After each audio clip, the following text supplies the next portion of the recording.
လောကကြီးမှာချမ်းသာခြင်းဆင်းရဲခြင်းဆိုပြီးတော့တတ္တဝါတွေမှာအကျဉ်းမြင်အဖြစ်နှစ်မျိုးကွဲနေတာရှိပါတယ်။သာသာရရစင်ပြေတယ်ချမ်းသာတယ်ကောင်းတယ်အဲ့လိုပဲသာသာရရစင်မပြေဘူးဆင်းရဲတယ်မကောင်းဘူးလို့ချမ်းသာခြင်းဆင်းရဲခြင်းဆိုပြီးတော့ကွဲပြားနေတဲ့နေရာမှာချမ်းသာတယ်ဆိုတာကလည်းပဲကောင်းမြတ်တဲ့စိတ်ကလေးကိုအခြေခံပြီးတော့ကာယကံမှုဝစီကံမှုမနောကံမှုတွေနဲ့ပုံဖော်ကြလို့ချမ်းသာခြင်းဆိုတဲ့အကျိုးတရားကိုရတာပါဆင်းရဲတယ်ဆိုတာကလည်းပဲမကောင်းတဲ့စိတ်တွေကိုအခြေခံပြီးတော့ကာယကံမှုမနောကံမှုဝစီကံမှုမနောကံမှုတွေနဲ့ပုံဖော်ကြလို့ဆင်းရဲတယ်ဆိုတဲ့အကျိုးရလဒ်ကိုရတာပါဒီနေရာမှာဦးဇင်းတို့ချမ်းသာတယ်ဆင်းရဲတယ်ဆိုတာကပစ္စည်းဥစ္စာပိုင်ဆိုင်မှုအနေအများတစ်ခုတည်းကိုရည်ရွယ်ပြီးတော့ပြောတာမဟုတ်ပါဘူးဒီတော့ပေသက်ပေါင်းတော်ကောင်းတို့ချမ်းသာခြင်းရဲ့အကြောင်းတရားဟာကောင်းမြတ်တဲ့စိတ်အခြေခံကြတယ်ဆင်းရဲခြင်းရဲ့အကြောင်းတရားဟာမကောင်းတဲ့စိတ်အခြေခံကြတယ်ဆိုတာလေးကိုဦးဇင်းတို့အဓိကထားပြီးတော့ပြောလိုတဲ့အတွက်ကြောင့်ဒီကထာလေးနှစ်ပုဒ်ကိုအခြေခံပြီးတော့စိတ်တာလင်ပဒါနာလို့တရားကောင်းခြင်းပြပြီးတော့ဟောပါနော်ဒီတရားဒေသနာတော်ကိုမဟောကြားသေးခင်မနာကြသေးခင်မှာတရားတော်အလုံးကိုဟောကြားတော်မူခဲ့တဲ့ဘုရားရှင်ကိုတော်မြတ်ရဲ့အင်မတန်အေးချမ်းကြည်လင်တော်မူတဲ့မဟာကရုဏာကိုသိစရာတရားလုံးစုံကိုသိတော်မူမြင်တော်မူတဲ့တပ္ပိညုတဉာဏ်ဒီဟူသောပညာကိုဒုမဟာကရုဏာကိုပညာကိုနှစ်ပါးစုံတို့ဖြင့်ပြည့်စုံတော်မူတဲ့ဘုရားရှင်ကိုတော်မြတ်ကိုယူသိမြတ်လို့ရှိဖို့ပူတော်ကြအောင်စို့အလုံးလက်အုပ်ချီမို့ပြီးတော့အာယုံပြုကြရအောင်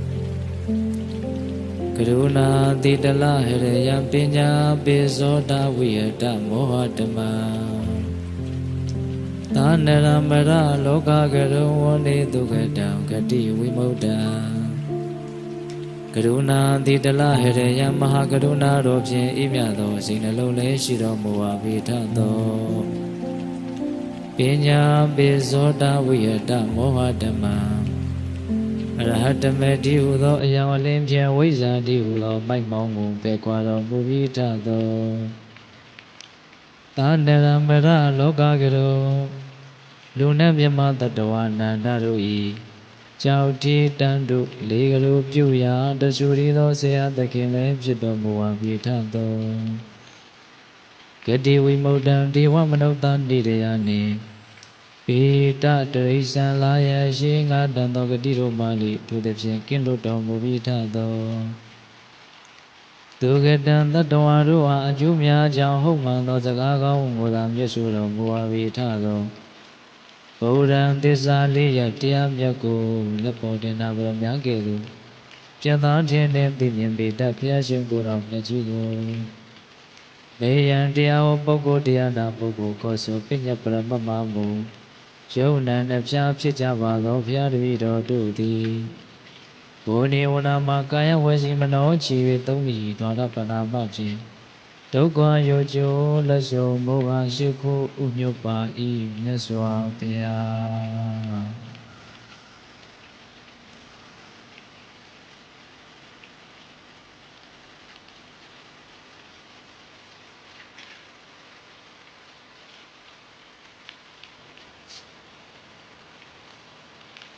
စိတ်တာလင်ပဒါနာတဲ့စတင်ပြီးတော့လာယူကြည်ညိုကြရအောင်မနောဘုဗ္ဗင်္ဂမဓမ္မမနောတိဋ္ဌမနောမေယမနတစေပဒုဋ္ဌေနဘာတတိဝံကရောတိဝံတတောနံဒုက္ခမနွေတိစက္ကံဝဝဟာတောပဒံဓမ္မာနာမခန္ဓာတရားသုံးပါးတို့တွင်မနောဘုဗ္ဗင်္ဂမစိတ်သားလည်းရှည်သွားကောင်းဆောင်ရှိကြကုန်၏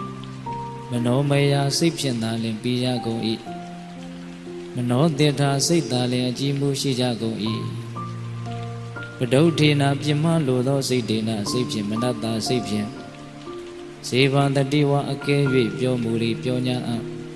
စေကရောတိဝအကဲ၍ပြုမူလီပြုညာအံတတော်ထိုကဲ့သို့ပြမလိုတဲ့စိတ်ဖြင့်ပြောကြပြုကြတဲ့အတွက်ကြောင့် နံထိုကဲ့သို့ပြင်းမာလို့တဲ့စိတ်ဖြင့်ပြောကြပြုကြတဲ့ပုဂ္ဂိုလ်တို့၏နောက်သို့ဒုက္ခဆင်းရဲဒုက္ခသည်အနှွေတိအစဉ်လိုက်၏ကိမိဝဘေပုံကဲ့သို့နိဟုမူကားဝဟာတောပရံဝင်ဆောင်တော်လာ၏ခြေရနောက်သို့စက္ကလှဲပြီးသည့်အနှွေတိဤဝအစဉ်လိုက်တကဲ့သို့သည်ဘုရင်တို့ဝေဒနာသင်္ကြန်သင်္ခါရဆိုပြီးတော့ဝေဒနာသင်္ကြန်သင်္ခါရဝိညာဉ်ဆိုပြီးတော့နာမခန္ဓာတရား၄ပါးရှိတယ်နံတရားအစုပေါ့အဲ့ဒီနံတရားတွေထဲမှာမနောပုပ္ပင်ကမစိတ်ဆိုတဲ့တရားဟာရှေ့သွားကောင်းဆောင်မေးတဲ့နံတရားတွေထဲမှာစိတ်ဟာရှေ့သွားကောင်းဆောင်မေးတဲ့မနောတိတ္တာစိတ်ဟာအကြည်အမှုပဲတဲ့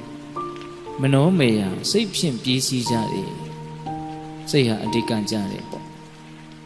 အဲ့ဒါလို့စိတ်ဟာအဓိကကြတဲ့အတွက်ကြောင့်ဗဒုဋ္ဌေနပြင်းမာလို့တဲ့စိတ်မကောင်းတဲ့စိတ်ဖြင့်စေပါတတိဝါစေကရောတိဝါအကယ်၍ပြောမူလိပြောမယ်ပြုမူလိပြုမယ်မကောင်းတဲ့စိတ်တဲ့ကြီးနဲ့ပြောကြမယ်ပြုကြမယ်ဆိုလို့ရှိရင်တဲ့အဲ့ဒီမကောင်းတဲ့စိတ်နဲ့ပြောကြတဲ့ပြုကြတဲ့ပုဂ္ဂိုလ်ရဲ့နောက်ကိုဆင်းရဲဒုက္ခဟာအမြဲတမ်းလိုက်နေမယ်။ဘာနဲ့ဥပမာတူတယ်ဆိုလို့ရှိရင်ဝင်ဆောင်နွားလန်းခြေရာရဲ့နောက်ကိုလှဲပင်းရာဟာအစဉ်လိုက်နေတယ်လို့ပဲတဲ့မြတ်စွာဘုရားကဒါကြောင့်ပိဋကပေါင်းသူတော်ကောင်းတို့ဒီဒေသနာတော်ဒီကာထာလေးကိုကောက်ချက်ဆွဲမယ်ဆိုလို့ရှိရင်လောကကြီးမှာစိတ်ဟာအလွန်မှဗราဏကြတယ်စိတ်ဟာအလွန်မှအရေးကြီးတယ်ဆိုတာကိုသိမြင်နားလည်မှုရှိပြီးတော့ဆင်းရဲဒုက္ခရောက်ကြတယ်ဆိုတာမကောင်းတဲ့စိတ်တွေကိုအခြေခံပြီးတော့ပြုကြပြောကြတွေးကြလို့သာလေဆင်းရဲဒုက္ခဖြစ်ကြရတယ်ဆိုတာကိုရှင်းရှင်းလင်းလင်းမသိရဘူးလားဗျာသိရတယ်ဒါကြောင့်ပိဋကပေါင်းသူတော်ကောင်းတို့ဆင်းရဲဒုက္ခတစ်စုံတစ်ခုကြုံလာပြီဆိုလို့ရှိရင်ဒါကိုယ့်ရဲ့ကာယကံမှုဝစီကံမှုမနောကံမှုတွေချွတ်ချော်ခြင်းရဲ့အကျိုးဆက်ပဲဆိုတာကိုနားလည်ပြီးတော့အဲ့ဒီကာယကံမှုဝစီကံမှုမနောကံမှုတွေဟာဘာကြောင့်ချွတ်ချော်တာလဲဘာကြောင့်ယုံညံ့တဲ့ကာယကံမှုမနောကံမှုကာယကံမှုဝစီကံမှုမနောကံမှုတွေဖြစ်သွားတာလေလို့ထပ်ပြီးတော့စစ်ကြည့်လိုက်တော့လည်းပဲ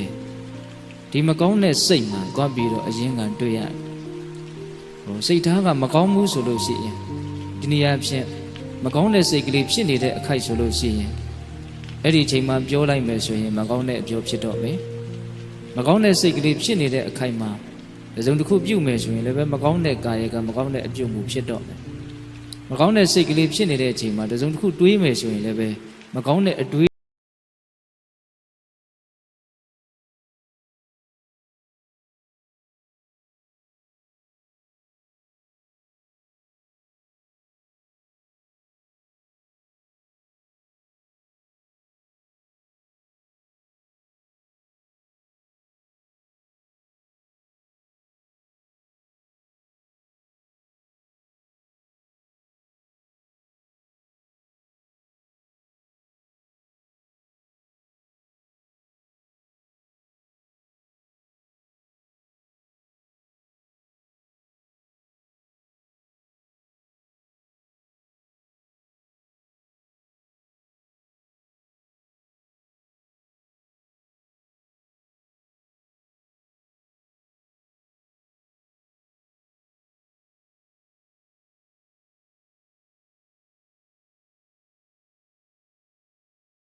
ဆိုပြီးတော့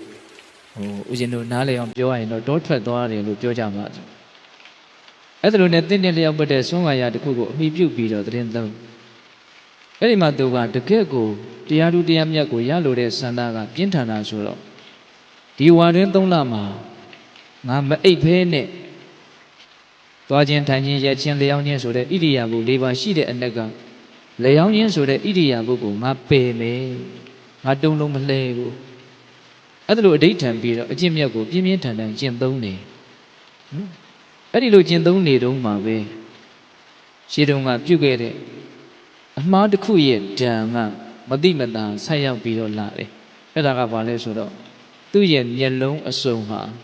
ပြင်းထန်စွာနာကျင်ပြီးတော့ရောင်ရမ်းလာတဲ့နေရဲလာမျက်စိယောဂဆွဲလာတယ်အဲ့လိုမျက်စိယောဂဆွဲလာတော့ရွာထဲမှာရှိတဲ့ဆေးဆရာကိုပြတော့ဆေးဆရာကရှင်ဗျာရှင်ဗျာဓမ္မဆွဲကပ်နေတဲ့ဒီယောဂကိုပျောက်ကင်းဖို့အတွက်ဘာမှတပည့်တော်အတွက်အခက်အခဲမရှိပါဘူးဒါပေမဲ့တပည့်တော်ပြောတဲ့အတိုင်းလေးတော့ရှင်ဘုရားပြုပါဟောဒီမြဒီဆေးရည်ကိုရှင်ဘုရားခတ်ပါသို့တော်ဒီဆေးရည်ကမျက်စိတွေကိုခတ်ရမှာမဟုတ်ဘူးနှာခေါင်းထဲကိုထည့်ပြီးတော့ပူစားရမယ်ဆေးရည်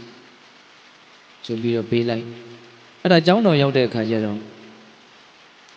မျက်စိပျောက်ဆေးရည်ကိုနှာခေါင်းထဲကိုထည့်အဲ့ဒါသူကအိတ်ချင်းဣရိယာပုကိုပေးရှားထားတာဆိုတော့ဒီထိုင်လေအကြီးနဲ့ဆိုတော့ဘလို့မှဆေးကထည့်လို့မရဒါပေမဲ့သူကအဲ့ဒါကိုဖြစ်တဲ့လောက်ပဲထည့်တော့ဆေးကကောင်းကောင်းမဝင်ဘူးပေါ့အဲ့ဒါနဲ့နောက်နေ့ရောက်တော့ဆေးဆရာကရှင်ဘုရားယောဂသက်တာရတာဒီယောဂကမသက်တာအရှင်ဘုရားတပည့်တော်ပြီးတဲ့ဆေးကိုအရှင်ဘုရားထည့်ရလားအဲ့တော့ငါထည့်တယ်တဲ့အရှင်ဘုရားအိပ်ပြီးတော့ထည့်တာဟုတ်ရဲ့လားတော့ဘာမှမပြောဘူးမထေရကအဲ့တော့ဆေးဆရာကရှင်ဘုရားမျက်စိပျောက်ခြင်းတယ်ဆိုလို့ရှင်ရှင်ဘုရားဒီဆေးကိုဝင်အောင်ထည့်ပါအဲ့ဒါနောက်နေ့ကျတော့လေဒီတိုင်းပဲထိုင်ရက်ထည့်တာဆိုတော့ဆေးကမဝင်အဲ့ဒါကိုဆေးဆရာကတိသွားတော့ရှင်ဘုရားလုတ်ပုံနဲ့တော့တပည့်တော်နာမည်ပြတ်တော့မှာပဲဒါကြောင့်အရှင်ဘုရားကိုတပည့်တော်ကုတယ်လို့ဘယ်သူကမှမပြောပါနဲ့အရှင်ဘုရားကိုတပည့်တော်လက်လျှော့တယ်ဆိုပြီးတော့ဆေးဆရာကလျှော့သွားအဲ့ဒီနေ့ညမှာပဲယောဂကအလွန်မှပြင်းပြင်းထန်ထန်ဖြစ်လာမျက်စိဟာရောင်ကိုင်းပြီးတော့หนีရဲပြီးတော့အဲ့ဒီချိန်မှာဒီမဟာပါဠမထေရကဆေးဆရာကိုဘာပြောခဲ့လဲဆိုတော့ငါဟာအိပ်ပြီးတော့ဆေးထည့်ဖို့အတွက်ငါတိုင်ပင်လိုက်ဦးမယ်တဲ့။ကျောင်းရောက်တော့သူကဘယ်သူနဲ့တိုင်ပင်တာလဲဆိုတော့ငါမှဆွေတွေမျိုးတွေလည်းမရှိဘူး။ရင်းရင်းနှီးနှီးပြောစရာလည်းဘယ်သူမှမရှိဘူး။အဲ့ဒီတော့ငါ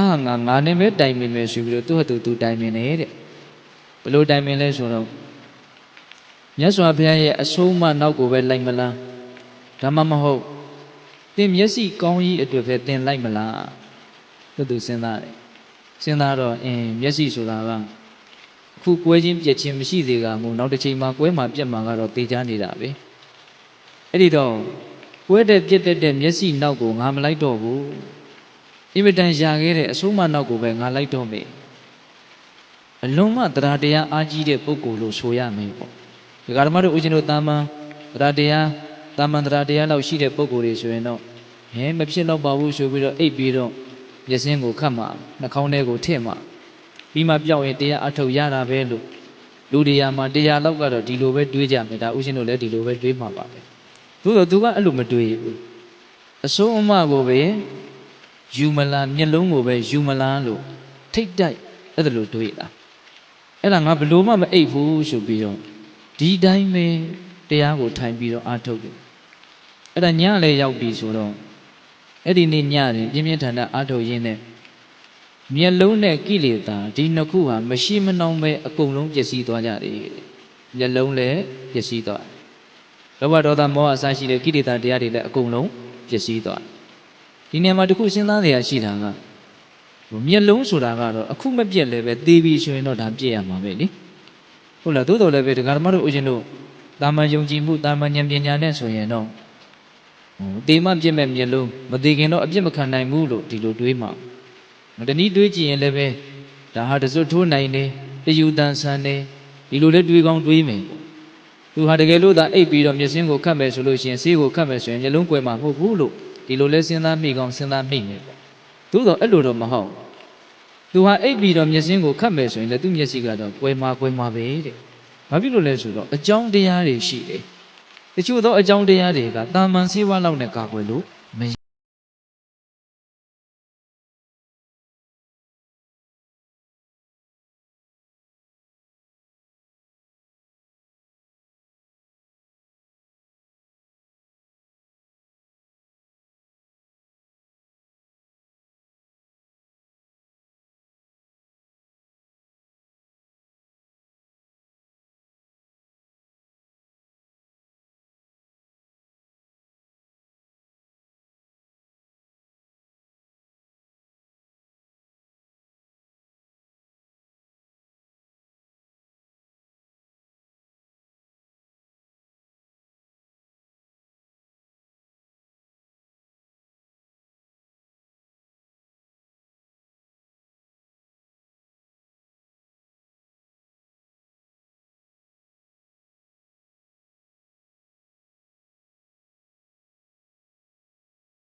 မြင်တယ်လို့အဲ့ဒီစက္ခုပါဠမထေရကလည်းပိုးကောင်လေးတွေကိုမမြင်ရဘူးတဲ့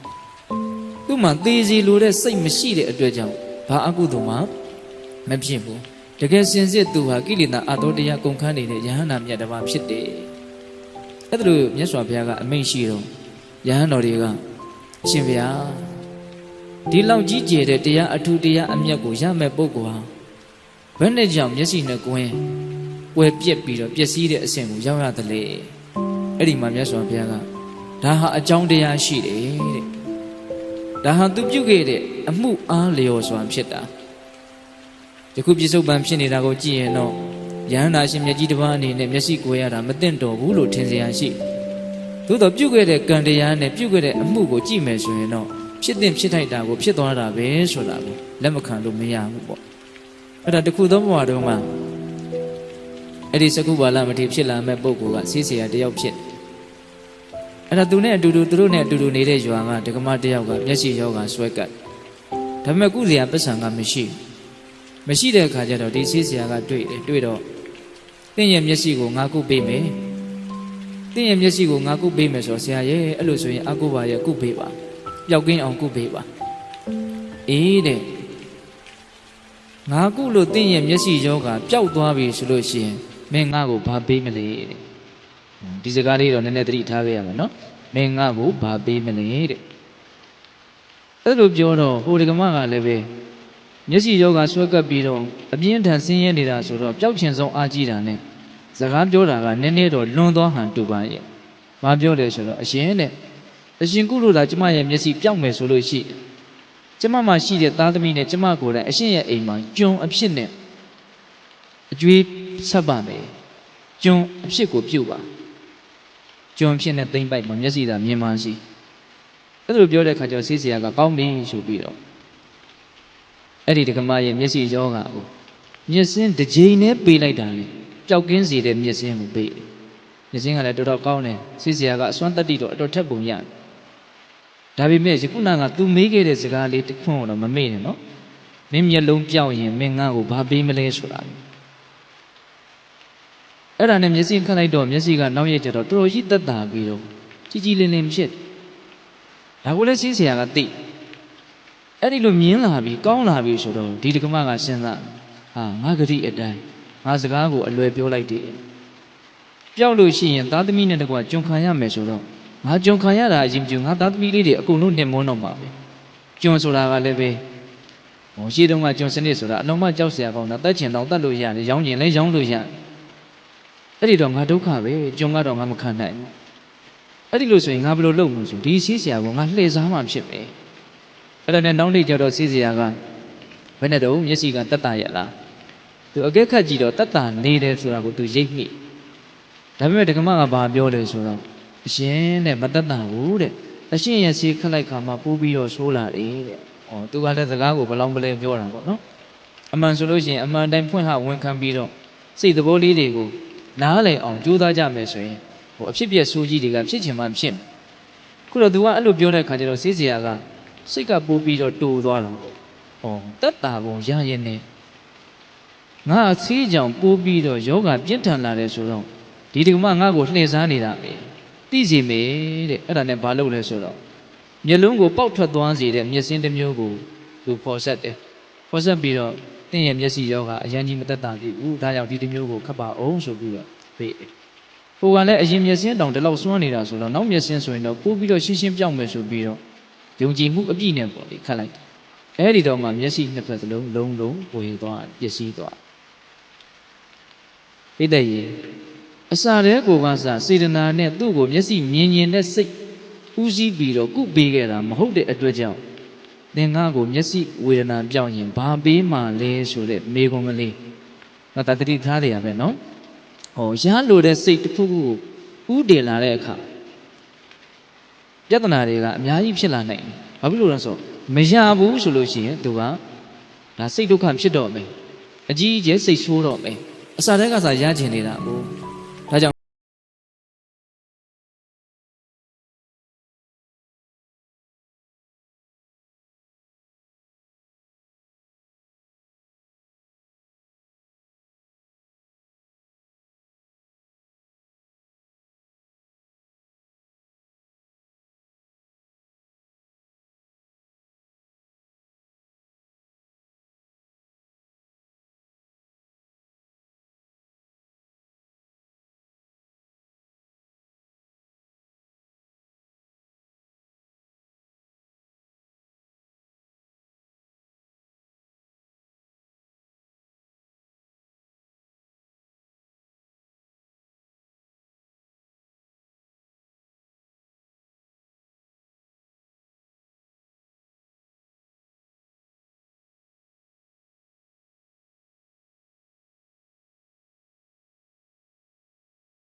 ရတယ်ပေါ့နော်တဘာဝတရားကြီးကအလုံးမ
ဈေးဆရာတွေကြီးကိုသွားပြီးတော့မေးတယ်တဲ့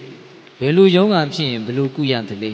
လူသားရဲ့ယောဂလက္ခဏာတွေကိုပြောပြီးတော့ဘယ်လိုများကုရရင်ကောင်းမလဲပေါ့အဲ့တော့ဈေးဆရာတွေကလည်းပဲစိတ်ထဲရှိသလိုဒေါသရောစပဲပြောလိုက်မှာပေါ့အဲ့တော့သူကဘယ်လိုအရွက်တွေဘယ်လိုအခောက်တွေကိုထောင်းထုပြီးတော့တိုက်ရင်တော့ပြောင်းမှာပဲဆိုတာကိုပဲတခါတည်းအခိုင်အမာယူပြီးတော့ သူစင်းမီတို့နဲ့ပဲကုအဲ့ဒီမှာယောဂါကကုရင်းနဲ့တဖြည်းဖြည်းနဲ့ကျွမ်းလာယောဂါကျွမ်းလာလို့မနေနိုင်မထိုင်နိုင်ဖြစ်ပြီဆိုတော့မှဆေးဆရာသွားခေါ်နှမျောတဲ့အမှုကအဲ့ဒါလို့ဆေးဆရာသွားခေါ်တော့ဆေးဆရာကသိတယ်ဘလို့မှဒါကုလို့မရတော့ဘူးဆိုတာသိတော့အဲ့ဒီမှာဒီပြင်လူနာတွေဒီကိုသွားရရှိလို့ပါလို့သွားရင်းနဲ့ပဲပြစ်ထားခဲ့တယ်ဒီလိုနဲ့သားလေးကရည်တိမ်နေရမယ်အနေအထားကိုရောက်လာတော့လူမမာကိုလာပြီးတော့မေးကြတဲ့လူတွေကရှိနေတာဆိုတော့ရိဏပုပ္ပကဘလို့စဉ်းစားလဲဆိုတော့ငါသားလူမမာကိုအကြောင်းပြုပြီးတော့လူတွေကလည်းဧည့်သည်တွေကလည်းရောက်လာလိုက်တာအိမ်ရှိတဲ့ပစ္စည်းတွေကိုတော့အကုန်မြင်တော့မှာပဲအဲ့ဒါနဲ့အိမ်ရှိတဲ့ပစ္စည်းကိုမြင်မှာဆိုလို့ဆိုပြီးတော့သားကိုအိမ်ရှိမှာကဒင်ကလေးချပြီးတော့အိမ်ရှိကိုထုတ်ထားအိမ်ထဲမှာမထားအောင်အဲ့ဒီလိုအိမ်ရှိထုတ်ထားတာကိုကစပြီးတော့ကောင်းတယ်လို့ဖြစ်သွားတယ်ပေါ့ဘာဖြစ်လို့လဲဆိုတော့အဲ့ဒီနေ့မနေ့မှာပဲမြတ်စွာဘုရားကရွှေဉဏ်တော်ကိုရက်ကိုဖြန့်ကျက်ပြီးတော့ကြည့်တော့ဟောဒီမထကုဏ္ဏတိတို့သားဘာကုသိုလ်ကောင်းမှုမှလည်းမပြုအမေအဖေကလည်းဘာမှအသိဉာဏ်မရှိတော့သားကိုလည်းပဲအသိဉာဏ်ရှိအောင်ဘာမှသွန်သင်ထားတာလည်းမရှိသူတို့ကိုယ်တိုင်ကလည်းကုသိုလ်ကောင်းမှုနဲ့မွေးလျော်တတ်တဲ့ပုဂ္ဂိုလ်မဟုတ်လေတော့သားကလည်းပဲကုသိုလ်ကောင်းမှုနဲ့မွေးလျော်တတ်တဲ့ပုဂ္ဂိုလ်မဟုတ်ပြန်အဲ့တော့မကြခင်မှာပဲသိရတော့မယ်ဆိုတော့အလွန်မှသနာစရာကောင်းတယ်မကောင်းတဲ့ရုပ်ညံ့တဲ့ဘဝကိုရတော့မှအဲ့ဒါနဲ့မြတ်စွာဘုရားကအကျိုးရှိစေမယ်ဆိုပြီးတော့အဲ့ဒါကြွလာလမ်းမှာပဲကြွသွားတာတန်ဃာတွေခြံရံပြီးတော့ဆွမ်းခံရင်းနဲ့အဲ့ဒီနာကဖြတ်ကြွတယ်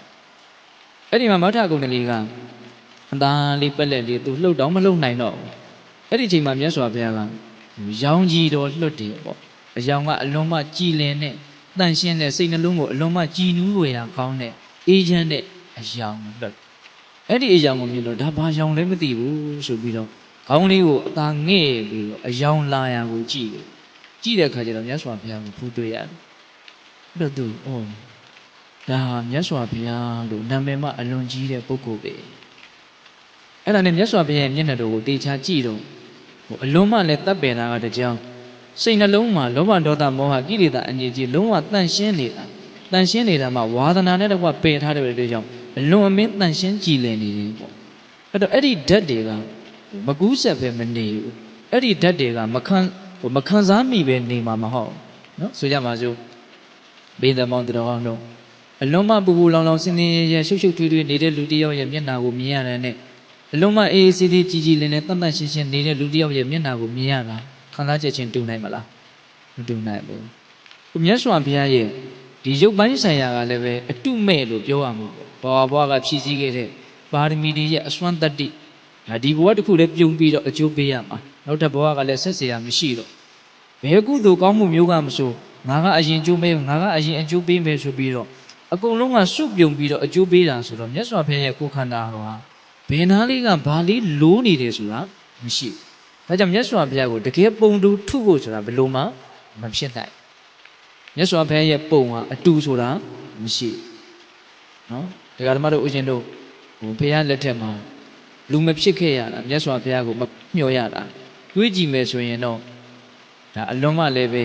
အဖြစ်ဆိုးတဲ့တစ်မျိုးလို့ပြောရမှာပေါ့အလျံကြီးနှစ်တည်းမကွာသေးပဲနဲ့ဒကာဓမ္မတို့ဦးဇင်းတို့ဒါသိခွင့်မရဘူးမြတ်စွာဘုရားရဲ့ရုပ်ပုံတော်တကယ်တိတိကျကျမမြင်ဘူးရဘူးပေါ့နော်ဒါပေမဲ့အကြောင်းအကျိုးစီစီလျော်စွာတဘာဝကြကြစဉ်းစားကြည့်မယ်ဆိုရင်မြတ်စွာဘုရားရဲ့ဖြည့်ဆည်းခဲ့တဲ့အလောင်းတော်ဘုရားကဖြည့်ဆည်းခဲ့တဲ့ပါရမီတွေစဉ်းစားကြည့်ပါခုဦးဇင်းတို့မျက်မြင်လောကမှာတောင်တချို့ရုပ်ရည်ဟာအလုံးမှတန်ရှင်းပြီးတော့ပြည့်စုံတဲ့ရုပ်ရည်ရှားရှားပါးပါးရှိတဲ့သူတွေမတွေ့နိုင်ဘူးလားတွေ့နိုင်တယ်ငါအဖေအမေကလည်းဒီတောင်ကြီးချိုးလို့လည်းမဟုတ်လားသူကံနဲ့သူဖြစ်ကြတာပေါ့ဒါကတော့ကံတွေကစီမံတာပေါ့နော်အဲ့ဒါလိုမြတ်စွာဘုရားမှာပါရမီကုသိုလ်ကံတွေကလုံးဝပြည့်စုံထားတာဆိုတော့ဒီရုပ်ပိုင်းဆိုင်ကလည်းလုံးဝပြည့်စုံအောင်ဖန်တီးထားတယ်အဲ့ဒီလိုဖန်တီးထားရတဲ့အထက်ပြစ္ဆုတ်ပံကိလေသာအသောတရားကိုလုံးဝဝါဒနာနဲ့တကွပယ်ရှားထားတာကလည်းပဲဒီရုပ်ရည်ကိုပို့ပြီးတော့တန့်ရှင်းသွားစေတယ်အပြစ်ကင်းသွားစေတယ်အဲ့ဒါလိုအဖက်ဖက်ကဘလို့မှလိုလေသေးမရှိပြည့်စုံနေတဲ့ဒီရုပ်ရည်ကိုမြင်ရတော့ဒီမထကုဏ္ဏလေးရဲ့စိတ်ထဲမှာကြည်နူးမှုဆိုတာကအကြီးအကျယ်ရှိမယ်ပေါ့။ဒီဓာတ်သဘော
သူဒီစိတ်ကြတော့တေးတာပဲတေးတဲ့အခါကျတော့အိပ်ပျော်တဲ့ယောက်ျားနိုးသလိုတဲ့တာဝရိနာနတ်တွေရဲ့အပေါင်းဖော်သွားဖြစ်တယ်နတ်သားတယောက်သွားဖြစ်တယ်အဲ့ဒါနဲ့သူကနတ်ပြည်ရောက်တော့ဩငါဘယ်ဘဝကလာတော့ဩဘယ်ဘဝကလာတာပဲသိတယ်ပေါ့သိတော့ငါအဖေဩတော်တော်နှမျောတဲ့လူခုဘာတွေများလုပ်နေတုံးလို့ကြည်တော့သူ့ရဲ့အလောင်းကိုမြုပ်နှံထားရတင်ညာကုန်းမှာလက်နှစ်ဖက်ကိုမြှောက်ပြီးတော့ဩငါချစ်တဲ့တူရီတော်သားလေးအခုဘယ်မြန်ရောက်နေလဲဘလို့မြန်တူရပါမလဲဆိုတော့အတင်းငိုနေတယ်တဲ့တခါကြီးကအဲ့ဒါနဲ့ကြည်စမ်းဈေးကုလို့ရတော့မှတော့ဈေးမကုပါပဲနဲ့တေးသွားပြီဆိုတော့မှတင်ညာကုန်းသွားပြီးတော့ငိုးနေတဲ့ဒီပုံနာကိုငါသွားပြီးတော့ပညာပြအောင်မယ်ဆိုပြီးတော့အဲ့ဒီမထကုံတလီလူလင်ကဖြစ်ခဲ့တဲ့နတ်သားကအရင်ဘဝကမထကုံတလီနဲ့ပုံတရံလေးနည်းနည်းတူအောင်ဖန်ဆင်းပြီးတော့အဲ့ဒီနာမှာသူကလည်းအပြိုင်လက်နှစ်ဖက်ကိုမြောက်ပြီးတော့ငိုတယ်တဲ့အဲ့လိုငိုတဲ့အခါကျတော့အရိဏပုပ္ပကပုံနာကဟာဒီတင်ညာကုန်းဒီတိုးထဲမှာငါတယောက်တည်းငိုနေတယ်မှတ်တယ်ဒီကုံလေးကဘာလို့ငိုနေလဲပေါ့အဲ့ဒါနဲ့ကြည့်တော့သူ့သားလေးနဲ့တူတယ်ဆိုတာလည်း तू သိဒါပေမဲ့သူ့သားကတည်သွားပြီဆိုတာလည်း तू သိတော့သူ့သားမဟုတ်ဘူးလို့လည်းပဲ तू သိအဲ့ဒါနဲ့ရစ်တာကတော်တော်ဖြစ်နေတယ်ပေါ့သူ့သားနဲ့တူတာဆိုတော့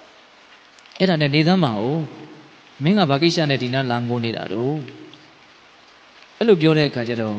အဲ့ဒီနတ်သားကဖန်ဆင်းထားတဲ့လူငယ်ကဘာပြောလဲဆိုတော့ကျွန်တော်မှာတဲ့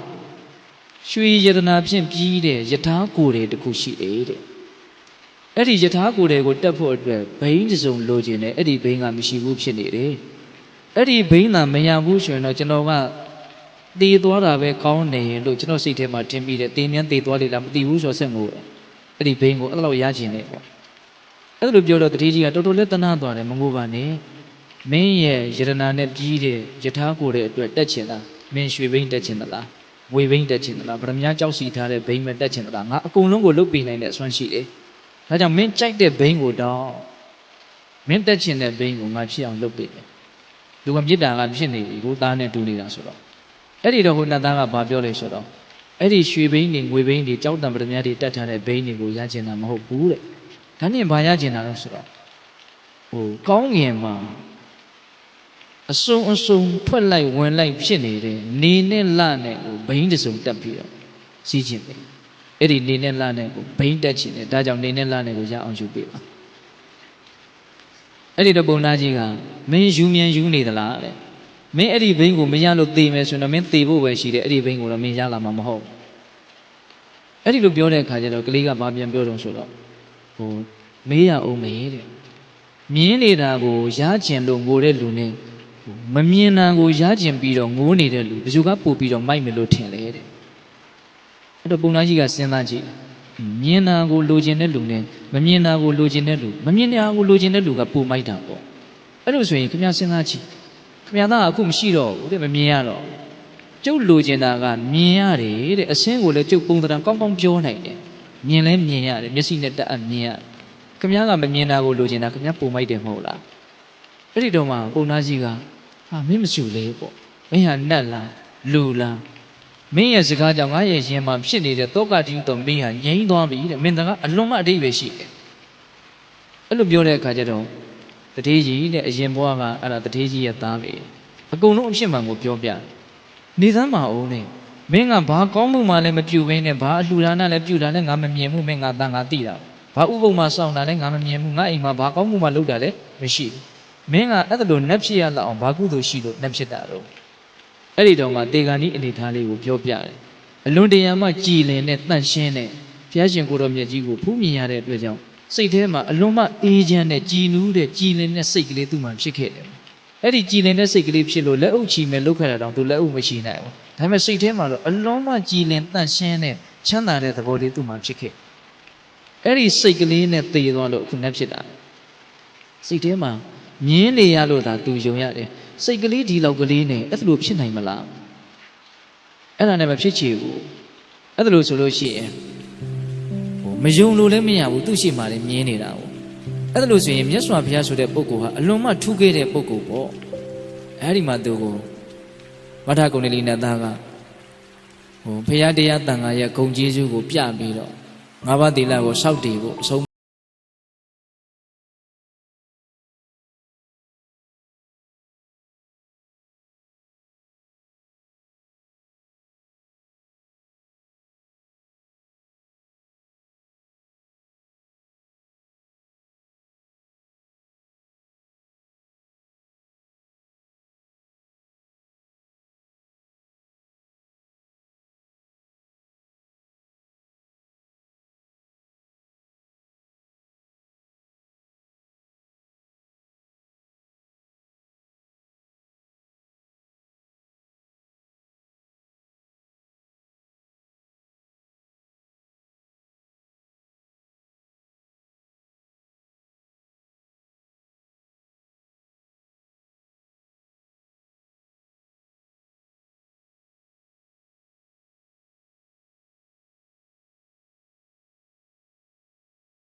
မားတယ်ဆင်းရဲမျိုးစုံအဖုံဖုံအကုန်ပေးနိုင်တယ်နော်ယုံညံ့တဲ့စိတ်တွေရဲ့အစွမ်းတတ္တိဟာအံ့ဩဖွယ်ရာကောင်းလောက်အောင်ကြီးမားတယ်သူ့ကိုအကြောင်းပြုပြီးတော့ကာယကမှုဝစီကမှုတွေနဲ့ပုံဖော်ကြတော့ပို့ပြီးတော့ယုံညံ့တဲ့စိတ်တွေရဲ့အစွမ်းတတ္တိဟာပြင်းထန်မလာဘူးလားပြင်းထန်လာတယ်အဲ့ဒါလိုပဲဦးဇင်းတို့မြင့်မြတ်စိတ်ထားစွမ်းပကအံ့အားသင့်ဖွယ်ကြီးမားတယ်ကောင်းမြတ်တဲ့စိတ်တွေရဲ့အစွမ်းတတ္တိဟာလည်းအလုံးမအံ့ဩစရာကောင်းလောက်အောင်ကြီးကျယ်တဲ့သဘောရှိတယ်ကောင်းမြတ်တဲ့စိတ်တွေကိုအခြေခံပြီးတော့အပြောတွေအပြုတွေနဲ့ပုံဖော်ကြပြီးထုစစ်ကြပြီးဆိုတော့လည်းပဲလောကကြီးကအလုံးမဒါကောင်းကျိုးချမ်းသာတွေနဲ့ပြည့်စုံသွားတဲ့အနေအထားမှာမရှိဘူးလားရှိတယ်ဒါကြောင့်ကောင်းတဲ့စိတ်တွေရဲ့အစွမ်းတတ္တိဟာဘလောက်ကြီးမားပါလဲလို့တိတိကျကျပြောဖို့မလွယ်ဘူးပေါ့ကောင်းမြတ်စိတ်ထားစွမ်းပကအံ့အားသင့်ဖွယ်ကြီးမားတယ်ချမ်းသာမျိုးစုံအဖုံဖုံနော်အကုန်ပေးနိုင်တယ်ပေးတယ်ဆိုတဲ့စကားလေးကတော့အလွန်စိတ်ဝင်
အဲ့ဒီအလောင်းကောင်နေနဲ့ဥပမာထားပြီးတော့ကိုယ်ခန္ဓာကိုယ်ကိုကြည့်မယ်ဆိုရင်လည်းဒါကာယ ानु ပဒနာသတိပဋ္ဌာန်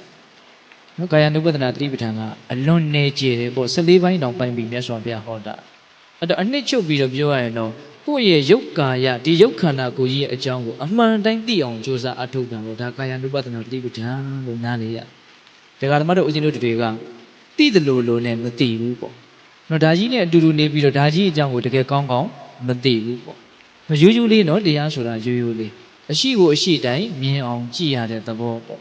နော်မကြည့်ရင်မသိဘူးသတိမထားရင်မသိဘူးနော်တတိမမူရင်ဂူတောင်မမြင်ဘူးတဲ့ဟုတ်လားတတိမူရင်မြူတောင်မြင်တယ်တဲ့အဲ့တော့တတိတရားကိုဦးစားပေးပြီးတော့ဟောထားတဲ့ဒေသနာတကယ်တမ်းကတော့ဦးဇင်းတို့ပိဋကတ်၃ပုံတစ်ခုလုံးတည်တတိဆိုတဲ့အပ္ပမာဒထဲမှာအကျုံးဝင်ရတာပါအဲ့ဒီအလွန်တန်ဖိုးကြီးတဲ့အလွန်အစွမ်းထက်တဲ့အလွန်မှလည်းပဲအကျိုးကျေးဇူးများစွာကိုဖြစ်စေတဲ့တတိတရားနဲ့ဘယ်ကိုသိအောင်ကြည့်ရတာလို့ဆိုဒီခန္ဓာကိုယ်ကြီးကိုသိအောင်ကြည့်ရဟုတ်လားအဲ့ဒီမှာကြည်ရင်နဲ့သိအောင်ကြိုးစားရင်နဲ့ပုဂ္ဂိုလ်တ attva အာသူတစ်ပါးဆိုတဲ့အမြင်တွေဟာတဖြည်းဖြည်းနဲ့ပါလာဒီမှာမရှိဘူးဒါဟာရုပ်တဘာဝတသက်ပဲလို့သူသိမြင်နားလည်မှုအားကြီးလာအဲ့ဒါလို့အားကြီးလာလေစိတ်ထဲမှာကိလေသာတရားညှဉ်းနှွမ်းမှုတရားပူလောင်မှုတရားတွေဟာနည်းသွားလေဟုတ်လားဒါဥစဉ်တို့ယုတ်ကာယပိုင်းဆိုင်ရာကိုသိရင်ဒါကာယ ानु ပဒနာသတိပဋ္ဌာန်ဆိုတာနဲ့ပတ်သက်ပြီးတော့ပြောတာနောက်ပြီးတော့ခံစားချက်ဝေဒနာတွေဆိုတာပဲဖြစ်ဖြစ်ကောင်းတာပဲဖြစ်ဖြစ်ချမ်းသာတာပဲဖြစ်ဖြစ်ဆင်းရဲတာပဲဖြစ်ဖြစ်ရှစ်တိုင်းသိအောင်ကြိုးစားအထောက်ရမယ်ပေါ့နော်ရှစ်တိုင်းသိအောင်ကြိုးစားအထောက်ရမယ်ဒါဆိုရင်ဘာလဲဝေဒနာ ानु ပဒနာသတိပဋ္ဌာန်နောက်စိတ်တွေရှစ်တိုင်းသိအောင်ကြိုးစားအထောက်ရမယ်စိတ်တ ानु ပဒနာသတိပဋ္ဌာန်ဓမ္မသဘာဝတွေဖြစ်တိုင်းသိအောင်ကြိုးစားအထောက်မယ်ဆိုရင်တော့ဓမ္မာနုပဒနာသတိပဋ္ဌာန်အနှစ်ချုပ်ပြောရရင်သတိပဋ္ဌာန်တရား၄ပါးဆိုတာကိုယ်ခန္ဓာမှာအကြောင်းအားလျော်စွာဖြစ်ပေါ်လာတဲ့ဖြစ်ပေါ်နေတဲ့ရုပ်တဘာဝနံတဘာဝလို့ဆိုတဲ့တဘာဝတရားမျိုးစုံကိုဖြစ်တိုင်းသိအောင်ကြိုးစားအထောက်တာအချင်းချုပ်ပြောရရင်ရုပ်တဘာဝနံတဘာဝဆိုပြီးတော့တဘာဝတရားဘယ်နှမျိုးလဲ2မျိုးရုပ်တဘာဝဆိုတာကတော့ရုပ်ပတိတိရူပံဆိုတဲ့အတိုင်းတမျိုးပြီးတမျိုးမရိုးရအောင်ဖောက်လဲဖောက်ပြန်ဖြစ်နေတဲ့သဘောကိုဒါရုပ်လို့ခေါ်တယ်နော်နံတဘာဝဆိုတာကအာယုံကိုညှွတ်တတ်တဲ့သဘောအာယုံကိုတီးတတ်တဲ့သဘောအာယုံနဲ့ပတ်သက်ပြီးတော့ခံစားတတ်တဲ့သဘောဒါပါလေနံတရားပေါ့ဒီရုပ်တဘာဝနံတဘာဝတရားနှစ်ပါးကိုသိမြင်နားလည်မှုအားကြီးအောင်တတိဥစည်းပြီးတော့ကြိုးစားအားထုတ်တယ်ပေါ့နည်းနည်းလေးအခြေချက်ပြောရရင်တော့ဒီခန္ဓာမှာမြင်နေတာတွေရှိတယ်ကြားနေတာတွေရှိတယ်နမ်းနေတာတွေရှိတယ်စားနေတာထိနေတာတွေးနေတာဆိုပြီးတော့အကြံမြင့်6မျိုးရှိတယ်ဒီကဏ္ဍကတော့ဒီ6မျိုးကိုပဲဒါဘဝလို့ခေါ်တာပါပဲဒီ6မျိုးကိုပဲလောကလို့ခေါ်တာပါပဲဒီ6မျိုးပါပဲဒီ6မျိုးကိုပဲတရားဓမ္မတို့ဥရှင်တို့ပုထုဇဉ်တွေဟာမယိုးနိုင်အောင်ဒါကိုပဲအမျိုးမျိုးထင်နေကြတယ်ပေါ့ဒီကဏ္ဍကတော့အရင်တုန်းကဖြစ်ခဲ့တာလည်းပဲဒီမြင်ချင်းကြားချင်းနမ်းချင်းစားချင်းထိချင်းတွေးချင်းပဲအခုဖြစ်နေတာလည်းပဲမြင်ချင်းကြားချင်းနမ်းချင်းစားချင်းထိချင်းတွေးချင်းပဲနောင်ဖြစ်နေတာတွေလည်းဘာတွေဖြစ်အောင်မလဲလို့အယံကာယောကြီးအထင်တကြီးနဲ့မျောလင်းချက်ကြီးနဲ့ထင်စားချက်ကြီးနဲ့နေရပြီမလို့ဒါတွေပဲဖြစ်မှာပါနော်မြင်မယ်ကြားမယ်နားမယ်စားမယ်ထိမယ်တွေးမယ်ဖြစ်ပေါ်လာတယ်မရှိတော့ဘူးဆုံးပါတယ်ဆက်ပြီးတော့မြင်မယ်ကြားမယ်နားမယ်စားမယ်ထိမယ်တွေးမယ်တစ်မျိုးပြီးတစ်မျိုးပေါ့လေအကြောင်းအားလျော်စွာဖြစ်နေကြတာမရှိဘူးလားရှိတယ်အဲ့ဒီသဘာဝတွေကိုဖြစ်တိုင်းသိအောင်ကြိုးစားအထောက်ရဒါသတိပဋ္ဌာန်ဒေသနာတော်နည်းရဲ့အနှစ်ချုပ်လို့ပြောမယ်ဆိုရင်လည်းပြောလို့ရတယ်အဲ့တော့မိမိရဲ့စိတ်ဓာတ်ကလေးကိုတန့်ရှင်းခြင်းနဲ့ဖြူစင်ခြင်းနဲ့ကောင်းမြတ်ခြင်းနဲ့ဆိုလို့ရှိရင်ဒီသတိပဋ္ဌာန်ဒေသနာတော်နည်းနဲ့အညီကြိုးစားအထောက်ရမယ်ကြိုးစားအထုတ်တဲ့နေရာမှာလည်းပဲအချိန်မရွေးနဲ့တတိရတဲ့အချိန်မှာလှုပ်လိုက်နော်နေရာမရွေးနဲ့တတိရတဲ့အချိန်မှာလှုပ်လိုက်ဟုတ်လားပုံသဏ္ဍာန်လည်းမရွေးနဲ့အနေအထားလည်းမရွေးနဲ့ဘာမှမရွေးနဲ့ဖြစ်နေတဲ့အတိုင်းသိအောင်ကြိုးစားအထုတ်ရမယ်လွယ်တယ်ဆိုရင်လည်းဟုတ်တယ်ခက်တယ်ဆိုရင်လည်းဟုတ်တယ်လွယ်တယ်ဆိုတာကရိုးရိုးလေးတရားကိုရိုးရိုးလေးလုပ်ရတဲ့အတွက်ကြောင့်လွယ်တယ်လို့ပြောလိုက်တာပါခက်တယ်ဆိုတာကတော့အလေးအကျင့်မရှိတဲ့အတွက်ကြောင့်တတိနဲ့နေတဲ့အလေးအကျင့်အလွန်မှဘဝတန်တရားမှာနှဲပါခဲ့တဲ့အတွက်ကြောင့်ခက်တယ်လို့ပြောရလိမ့်မယ်နော်များသောအားဖြင့်တရားဓမ္မတို့ဦးရှင်တို့စိတ်ကဒီလိုထိမ့်သိမ့်မှုနဲ့တတိနဲ့ထိမ့်ချုပ်ပြီးတော့နေတဲ့အနေအထားအလွန်မှနေတယ်နော်အပမာဒနဲ့နေတာအလွန်နေပြီးတော့ပမာဒဆိုတဲ့မိလျော်ခြင်းတရားနဲ့ပဲအနေများတာဆိုတော့ပေါက်လွတ်ပေစာပြစ်ထားတာပေါ့လေမြင်သလိုကြားသလိုတွေးသလိုဟုတ်လားဘာမှအစီအစဉ်ရှိတာမဟုတ်နေခြင်းသလိုနေနေတာလို့ပဲပြောကြမှာဆို ဟုတ်လားဘာမှကိုယ့်ကိုစီးကန်းနဲ့ထိမ့်သိမ့်ပြီးတော့ငါဒါဘာမှဖြစ်စေရဘူးညာမဖြစ်စေရဘူးဆိုတော့အဲ့လိုအတွေ့မျိုးသိပ်ပြီးတော့မရှိဘူးနော်ငါ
မလိုဘူးလားလိုပါတယ်ဟုတ်ရဲ့လားဒါကြောင့်ပိဿပေါင်းတော်ဒီကနေ့ဦးဇင်းကတရားကို3ပိုင်းလောက်ပိုင်းပြီးတော့ပြောလိုက်တယ်နော်အေးလောကကြီးမှာဆင်းရဲနေကြတာအစင်မပြေဖြစ်နေကြတာဒုက္ခဖြစ်နေကြတာအမျိုးမျိုးပေါ့လေအဲ့ဒါဒီအကုန်လုံးကိုဦးဇင်းတို့အကြောင်းရှာလိုက်မယ်ဆိုရင်ယုံညံ့တဲ့ကာယကံဝစီကံမနောကံတွေဆိုတာကိုသွားတွေ့ရတယ်ယုံညံ့တဲ့ကာယကံဝစီကံမနောကံဆိုတာကအတိတ်ကာလအတိတ်ဘဝကယုံညံ့တဲ့ကာယကံဝစီကံမနောကံတွေရှိသလိုအခုဒီဘဝမှာတင်ဖြစ်တဲ့ကာယကံဝစီကံမနောကံယုံညံ့တာတွေကမရှိဘူးလား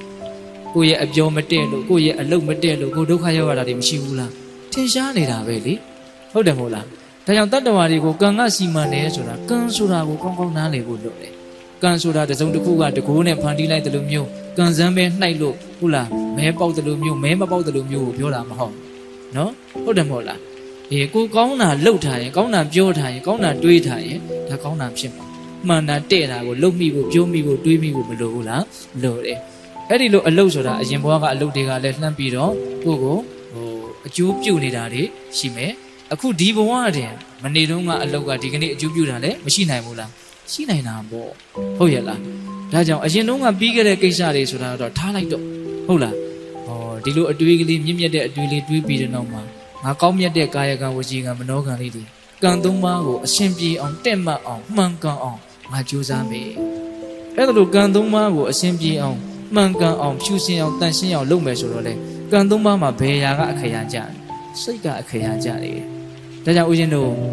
မြတ်စွာဘုရားကအနာတပင်တတိကြီးကိုအကြောင်းပြုပြီးတော့ဟောထားတဲ့သုတ်တန်လေးအလုံးမပြောစရာကောင်းတယ်ဦးဇင်းကတော့စက်မိရင်တော့ထက်ထက်ပြောတယ်ပြောပြီးသားဖြစ်လဲပြောတာပဲနော်အာရခိတသုတ်တန်တဲ့အနာတပင်တတိကြီးကိုဟောထားတာအိမ်တလုံးမှာခေါင်ဆိုတဲ့အထွတ်ဟာအလုံးမအခရာကြတယ်အဓိကကြတယ် အဲ့ဒီခေါင်ကိုကောင်းကောင်းမဆောင်ရှောက်ဘူးတနည်းအားဖြင့်ခေါင်ကမိုးမလုံတော့ဘူးခေါင်ကပျက်စီးသွားပြီအထုပ်ကပျက်စီးသွားပြီဆိုရင်တော့ဒီအိမ်ကြီးရဲ့အချင်းရနယ်တွေရောအကာတွေရောအခင်းတွေရောတိုင်တွေရောအဲ့ဒါတဖြည်းဖြည်းနဲ့မိုးရီတွေဆူရွှဲပြီးတော့ဆွေးမြစ်ပြီးတော့အကုန်လုံးဟာပြိုလဲသွားမှာပဲဟုတ်တယ်မဟုတ်လားဒီခေါင်ပျက်စီးတာနဲ့ကြံတာဟာအနှင်းနဲ့အမြန်ထိုးစလို့ပျက်စီးမသွားဘူးလားပျက်စီးသွားတယ်ဒါပဂတိအိမ်ကြီးပေါ့နော်ဦးဇင်းတို့ဒီခန္ဓာအိမ်ကြီးမှာလည်းပဲစိတ်ဟာခေါင်နဲ့တူတယ်နော်စိတ်ဟာဘာနဲ့တူတယ်ခေါင်းနဲ့တူတယ်ဒီခန္ဓာကိုယ်ကြီးကိုကာယကံဝစီကံမနောကံဆိုတော့ကံသုံးပါအမူအရာတွေနဲ့ဒီခါဓမ္မတို့ဥရှင်တို့အမြဲတမ်းအချိန်နဲ့မျှလှုပ်ရှားနေကြတာမဟုတ်လားနော်လှုပ်ချင်လှုပ်နေမယ်ပြောချင်ပြောနေမယ်သို့မဟုတ်တွေးတယ်ဆိုတာကတော့အမြဲတမ်းလို့ရှိနေတယ်ပေါ့အဲ့ဒီကာယကံဝစီကံမနောကံဆိုတဲ့ကံသုံးပါဟာဘယ်သူကသူ့ကိုထိန်းချုပ်နေလဲဆိုတော့ဒီစိတ်ဆိုတာကထိန်းချုပ်နေတယ်ဒါကြောင့်စိတ်ဆိုတဲ့ခေါင်ကိုကောင်းကောင်းမိုးထားဖို့လိုတယ်တဲ့မြတ်စွာဘုရားကစိတ်ဆိုတဲ့ခေါင်ကိုကောင်းကောင်းမိုးမထားဘူးကောင်းကောင်းစောင့်ရှောက်မထားဘူးဆိုရင်တော့စိတ်တွေအရခိတွေကာယကမ္မံပြီးအရခိတံဟောတိဝစီကမ္မံပြီးအရခိတံဟောတိမနောကမ္မံပြီးအရခိတံဟောတိနော်စိတ်ကိုကောင်းကောင်းမစောင့်ရှောက်ဘူးဆိုရင်ကာယကံကိုလည်းစောင့်ရှောက်တယ်လို့မဆိုနိုင်ဘူးဝစီကံကိုလည်းစောင့်ရှောက်ထားတယ်လို့မဆိုနိုင်ဘူးမနောကံကိုလည်းစောင့်ရှောက်ထားတယ်လို့မဆိုနိုင်ဘူးအဲ့ဒါလို့ကာယကံဝစီကံမနောကံကိုစောင့်ရှောက်မထားဘူးဆိုရင်တော့အဲ့ဒီကာယကံဝစီကံမနောကံတို့သည်ရာဂဒေါသမောဟစရှိတဲ့ကိလေသာတည်းဟူသောမိုးရီတို့ဖြင့်ဆူဆွတ်သွားလိမ့်မယ်တဲ့ဟုတ်လားအဲ့ဒါလိုကိလေသာတည်းဟူသောမိုးရီတို့ဖြင့်ဆူဆွတ်ပြီဆိုရင်တော့ဒုစရိုက်မှုတည်းဟူသောပုတ်ဆွေးမှုဖြင့်ပုတ်ဆွေးသွားလိမ့်မယ်တဲ့ဟောအစပြောတာလေးကအလုံးစိတ်ဝင်စားတဲ့အကောင်းတယ်နော်ရာဂဒေါသမောဟတည်းဟူသောကိလေသာမိုးရီဖြင့်ဆူဆွတ်ပြီဆိုရင်ဒုစရိုက်မှုတွေနဲ့ပုတ်ဆွေးသွားလိမ့်မယ်နော်ဆိုကြပါစို့သူများတက်တယ်သူများဥစားခိုးတယ်ဆိုတာကလောဘဒေါသမောဟတစ်ခုခုကိုအကြောင်းပြုပြီးတော့ဖြစ်ရတာပဲလေအစာတွေကဆိုလောဘဒေါသမဖြစ်ဘူးဆိုရင်ဒုစရိုက်မှုဖြစ်เสียအကြောင်းရှိလားမရှိဘူးဟုတ်လားကိလေသာမိုးရင်ဖြင့်အရင်ဆွဆွတ်ပြီးတော့မှဒုစရိုက်မှုတွေဖြင့်ပုတ်ဆွေးသွားကြရအောင်ပုတ်ဆွေးပြီးပြီဆိုတော့မှပြိုလဲသွားရအောင်ဟုတ်လားအဲ့တော့ပြိုလဲတယ်ဆိုတာဘာလဲဆိုတော့သေပြီးတဲ့နောက်မှာမကောင်းတဲ့ယုံညံ့တဲ့ဘဝတွေကိုရမ်းသွားတာနဗတ္တကံမရဏဟောတိတဲ့ကောင်းမြတ်သောသေခြင်းဖြင့်မသေးနိုင်ဘူးတဲ့စိတ်ကိုမဆောင်ရှောက်တဲ့ပုဂ္ဂိုလ်ဒီကာယကံဝစီကံမနောကံကိုမဆောင်ရှောက်တဲ့အတွက်ကြောင့်မဆောင်ရှောက်ရရောက်တဲ့အတွက်ကြောင့်ကိလေသာတည်ဟူသောမိုးရီတွေဖြင့်ဆွဆွတ်ပြီးတော့ဒုစရိုက်မှုတွေတည်ဟူသောပုတ်ဆွေးမှုတွေဖြင့်ပုတ်ဆွေးပြီးတော့နော်မကောင်းသောသေခြင်းဖြင့်သေပြီးတော့မကောင်းတဲ့ဘဝတွေကိုရောက်သွားလိမ့်မယ်။ဒါဘဝကြီးကို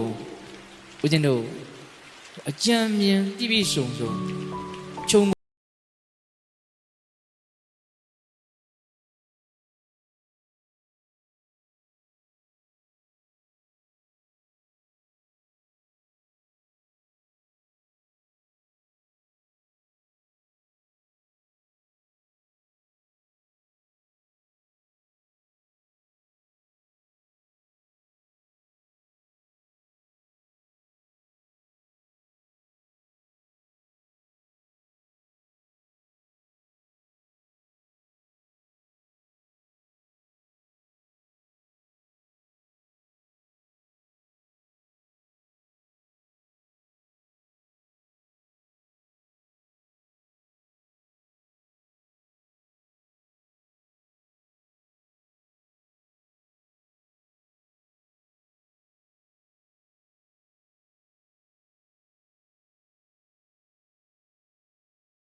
မြတ်တဲ့စိတ်တွေများလာဖို့အတွက်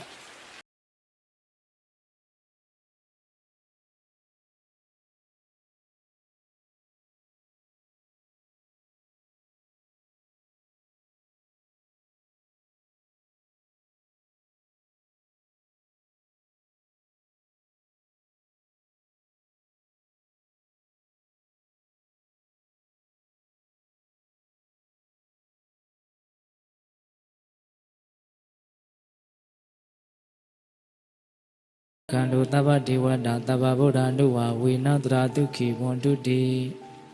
ဘဝတုတပ္ပမင်္ဂလာရက္ခန္တုတပ္ပဒေဝတာတပ္ပဓမ္မနုဝဝေနတရာဒုက္ခိဝန္တုတိ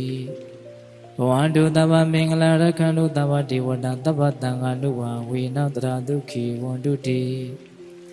ဒေတုမဂံတင်တရားနာပိသပေါင်းတော်ကောင်းတို့သာတာအလုံးသောတတ္တဝါနန္ဒတို့အားသဗ္ဗမင်္ဂလလောကီလောကုတ္တရာကောင်းဆိုသမျှမင်္ဂလာဝဝတိဘဝတို့ကောင်းစွာမသွေဖြစ်တော်မူကြပါစေတည်းသဗ္ဗဒေဝတာမိမိတို့ခန္ဓာကိုယ်မှာစောင့်ကြနေကြကုန်သောနတ်မိမိတို့၏မှာစောင့်ကြနေကြကုန်သောနတ်မိမိတို့သာသနာမိမိတို့ကဘာမှာစောင့်ကြနေကြကုန်သောနတ်မြတ်နတ်ကောင်းနတ်ပေါင်းတို့ကလည်းပဲ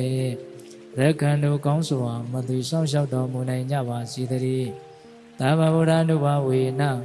ကင်းငါဝါလူသေးစုမကပွင့်တော်မူကြတယ်ဆိုတော်ဒါပါဘုရားရှင်ကိုယ်တော်မြတ်တို့ရဲ့တကူတည်သောအာနုဘောတော်တို့ကြောင့်၎င်းဒါဘာဓမ္မနုဘဝေနမဲလီတံပူလီတံနိဗ္ဗာန်ပရိယတိဟုဆိုသောစေတံတော်တရားတော်မြတ်တို့ရဲ့တကူတည်သောအာနုဘောတော်တို့ကြောင့်၎င်းဒါဘာသံဃာနုဘဝေနမေကတံလေးရောက်ပလက်တံလေးရောက်ဆိုသောရှေရောက်တော်ရိယာတန်ခါရှင်မြတ်တို့နှင့်တကွာတိလဂုံသမာတိကိုပညာဂုံတို့နဲ့ပြည့်စုံလို့ပူကြတဲ့တပုတိတံကအရှင်ကောင်းရှင်မြတ်ပေါင်းတို့ရဲ့ကိုတည်သောအာနုဘောတော်တို့ကြောင့်၎င်းတရားနေရောညပါဘေခမဆိုင်ခြင်းရှိတိုင်းဒုက္ခိကိုစိတ်နှပြချမ်းပါချမ်းသာခြင်းရှိကြကုန်သည်ဘဝတို့ကောင်းစွာမသွေဖြစ်တော်မူကြပါစေတည်းအာဘိဘာ